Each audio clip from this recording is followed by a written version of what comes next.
بسم الله الرحمن الرحيم. الحمد لله رب العالمين، وأفضل الصلاة وأتم التكريم على سيدنا محمد الصادق الوعد الأمين. اللهم لا علم لنا إلا ما علمتنا إنك أنت العليم الحكيم. اللهم أرنا الحق حقا وارزقنا اتباعه، وأرنا الباطل باطلا وارزقنا اجتنابه.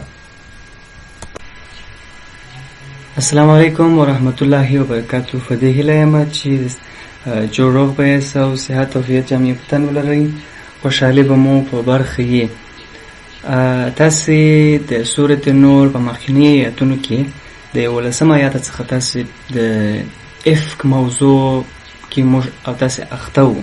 هغه موضوع بیانوله چې الله عز وجل فرمایي چې وایي دا له تاسو څخه یو ډله راولاړ سوې وه چې په عایشه رضی الله تعالی عنها پر دغه مطهره او عفیفه د رسول الله وسلم پر میرمن د مؤمنانو پر مور باندې تاسې افک او سخت درواغ وویل. دا اخطار یې ورکړي او دا یې ورته ویلي ول چې چندانې تاوان مو نه دي ورسولی بلکې خیر مو ورسوي. داسې فرمایي چې لا تحسبوه شرا لکم بل هو خیر لکم.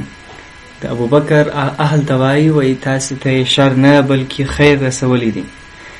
او هر هغه کس چې هر څونه برخه پکښې اخیستې ده په دې تور اچولو کې هغومره برخه ده. فرمایي لکل امرئ منهم ما اکتسب من الاثم. هر څونه چې تاسې تور کسب کړي دي، څونه چې مو اثم و ګناه کړي ده، څومره چې مو اشاعت و د ځې خپرول کړي دي، په هغومره اندازه باندې تاسې لپاره اسم او ګناه او زجر و سزا چې د اسم و د ګناه سره سته ستاسې لپاره سته. بیا الله عز وجل د هغه په تعقیب سره وایي مؤمنانو ته دا خطاب کوي، نو ولې تاسې چې اول دا تور واورېدئ، تاسې ولې د ښه ګمان نه پر کوئ؟ ولې تاسې د ښه ګمان نه پر کوئ؟ لولا اذ سمعتموه ظن المؤمنون والمؤمنات بانفسهم خیرا وقالوا هذا افک مبین. ولې دغه افک تاسې درواغ نه ګڼله؟ یو ډول پیغور رقم الله عز وجل مؤمنانو ته وایي چې تاسې به اول بیله دي باید د هر څه د مخه باید تاسې دا درواغ ګڼلی وای. ځکه که چیرې دغه قیاس پر خپله پر شخصا پر انسان پر ځان وکړي نو دا شی به درواغ ورته معلوم سي. حال دا چې عایشه رضی الله عنها هغه ډېره پاکه او عفیفه ده. بیا الله عز وجل فرمایي چې نو 4 شاهدان یې هم نه و درته راوستلي، بیا نو په کوم اساس باندې تاسې دا رښتینې وګڼله؟ تاسې د مؤمنانو دغه ډله کوم چې دا ستاسې څخه دغه کومه ډلې چې دغه افک په اشاعت کې یې برخه اخیستې ده، په کوم اساس تاسې پرمختګ ورکوي؟ دې سره سره چې 4 شاهدان یې هم درته حاضر، نو څنګه تاسې دا رښتیا وګڼل او دې ته مو پرمختګ ورکوي او د دې سره سره چې شاهدان هم نشته؟ بیا الله عز وجل دا فرمایي که چیرې د الله عز وجل د الله پاک مهرباني و رحمت او شفقت په دې دنیا او هغه دنیا کې پر تاسو خلکو باندې نه وای، نو تاسې به خامخا په یو عظیم عذاب کې غورځېدلي وای. اوس نو الله پاک وایي هغه د ګناه په اړه باندې وایي، د توجه په اړه وایي چې الله پاک مؤمنانو مسلمانانو ته وایي تاسې متوجه سئ چې تاسې په دغه تېرو شاوخوا 11 ورځو کې کم ګناهونه کړي دي. الله پاک بیا فرمایي اذ تلقونه بألسنتکم. هغه وخت وایي در په یاد کې تلقونه کوم چې تاسې ملقي کوله، انتقالوله مو یو په بله مو سره اړول، بألسنتکم ستاسې په خپلو ژبو سره. کله چې هغه د افک موضوع تاسې په خپلو خلو باندې یو بل ته سره نقلوله، وتقولون او تاسې ویل بافواهکم ستاسې په خپلو خلو باندې ما د هغه څه لیس لکم به علم چې د هغه علم و پوهه ستاسې سره نه وه. تاسې وایي هغه وخت در په یاد کوي دلته هغه د غلطي ښوونه چې الله پاک یې مؤمنانو مسلمانانو ته کوي چې تاسې په خپلو ژبو په خپلو خلو باندې هغه څه ویله یو بل ته چې په هغو باندې تاسې علم نه درلودی. الله پاک فرمایي وتحسبونه تاسې حسابله، تاسې داسې ګمان کوئ پر دې ګناه باندې هینا د یو سپکې د یو کوچنۍ ګناه، وهو عند الله عظیم. او په رښتیا سره دا ګناه چې ده د الله په نزد باندې دا یو ستره ګناه ده. ګوري الله عز وجل په دغه 2 آیاتو کې 3 ګناوې فرمایي. لومړی وایي تاسې په خپلو ژبو په خلو باندې دغه مو کوي، خبره مو په خپلو ژبو باندې ویل. بل دا دی چې تاسې د نورو څخه هم په دې اړه پوښتنې کولې. او بله خبره دا چې دا لویه ستره ګناه مو داسې کوچنۍ ګناه ګڼله. بیا الله پاک فرمایي ولولا اذ سمعتموه قلتم ما يكون لنا ان نتكلم بهذا ولولا همداسې لکه هغه مخکې ولولا مفاهیم لري. ولې نه؟ اذ سمعتموه کله چې تاسې واورېدل، قلتم اذ سمعتموه کله چې تاسې واورېدل، قلتم ما یکون لنا، قلتم تاسې به مطلب ویلي وایست ما یکون لنا موږ سره نه شای ان نتکلم چې خبرې وکړو بهذا په دې سره. تاسې به اوله په دې اړه باندې دا خبره هم باید تکذیب کړی وای، دا خبره هم باید درواغ ورته ویلي وای، دا خبرې ته هم باید غوږ نه نیولی، دا خبرې په اړه مو ویلي وای چې موږ سره بیخي نه شای ما یکون لنا ان نتکلم بهذا، بیخي موږ سره دا خبره نه شای چې موږ دا خبره وکړو، دا فکر لا باید ونه کړو. سبحانك هذا بهتان عظیم، الله لري چې پاکي دي چې دا په رښتیا سره یو لوی بهتان دی. دا سبحانه په اړه باندې زخمشري په کتاب په خپل کتاب په تسهیل فی علوم تنزیل کې فرمایي وایي سبحان یا تسبیح چې دی هغه د تعجب په وخت کې ویل کېږي. مطلب دغه قاعده مو داسې ده چې د تعجب په وخت او دا تعجب ځای دی چې وایي څنګه تاسې دغه کار کوئ، څنګه مو هغس کول، څنګه مو هغس کول، څنګه مو هغس کول. الله عز وجل پرلپسې دغه فرمایي سبحانك نو پاکي دي الله لره هذا بهتان عظیم چې دا یو عظیم بهتان دی.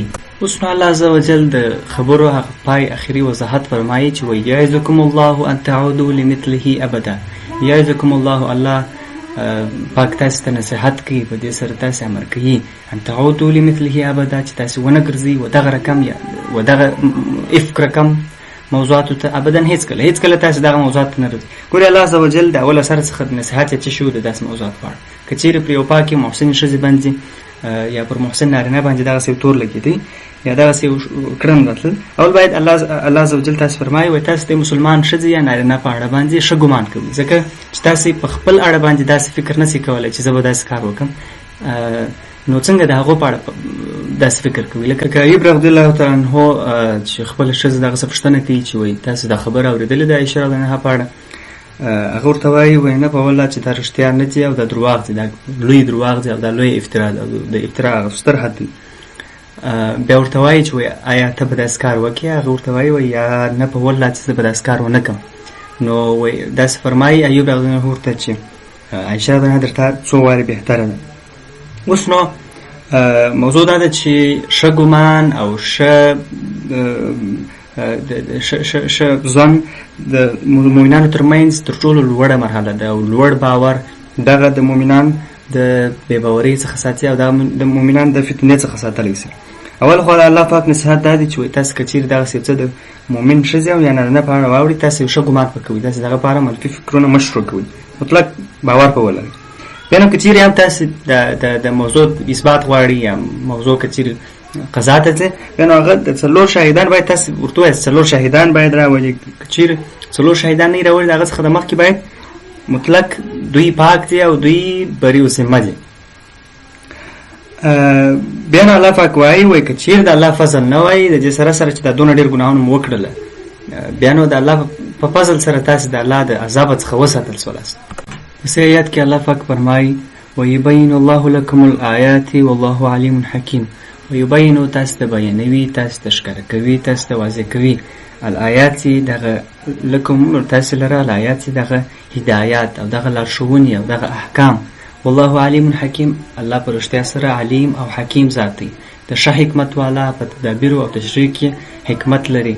د تشریع او د قوانینو په برخه کې الله عز وجل یو حکیم ذات دی. کم قوانین، کم وضاحتونه او کم مشورې چې الله عز وجل تاسو ته درکوي په هغه کې الله عز وجل حکمت لري. تاسې هغه عملي کوئ نو تاسې به په دې دنیا او هغه دنیا کې کامیابۍ ته رسېدلي یاست. امین. الله عز وجل دې په موږ باندې عملي کړي او د عمل توفیق دې الله پاک راکړي. اوس نو الله پاک بیا فرمایي ان الذين يحبون ان تشيع الفاحشه ان تشيع الفاحشه في الذين آمنوا لهم عذاب أليم في الدنيا والآخرة والله يعلم وأنتم لا تعلمون. الله پاک فرمایي و ان په رښتیا سره الذين هغه کسان يحبون کوم چې خوښوي ان تشيع کوم چې اشاعت ورکي پرمختګ ورکي الفاحشه فاحشه غلط بد اخلاقی ته فی الذین په کسانو کې امنو چې د ایمان راوړي لهم عذاب علیم د دوی لره سخت عذاب دی په دنیا او آخرت په دنیا او آخرت کې والله یعلم وانتم لا تعلمون. پر رښتیا سره الله پوهیږي او تاسو نه پوهیږئ. اوس نو الله عز وجل فرمایي وایي هغه کسان چې فحشا خپروي په مؤمنانو کې په کسانو کې چې ایمان راوړي دي الله پاک په دې دنیا او هغه دنیا کې عذاب ورکړي. په دې دنیا کې عذاب قذف دی او په هغه دنیا کې هم الله عز وجل عذاب ورکړي. او الله پاک په دې احکام پوهیږي. والله یعلم وانتم لا تعلمون.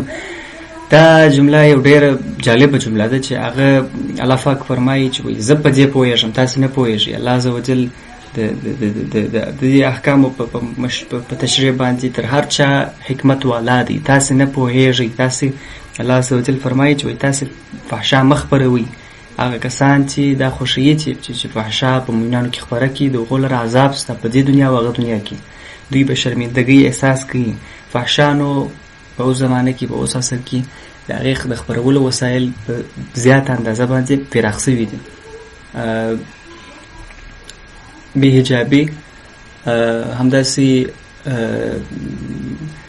په نورو پسې افتراعات خصوصا د بد اخلاقي مربوط دا ټول د فحشا د خپرولو وسایل دي. نو الله عز وجل چې مو د دغو څخه وساتي.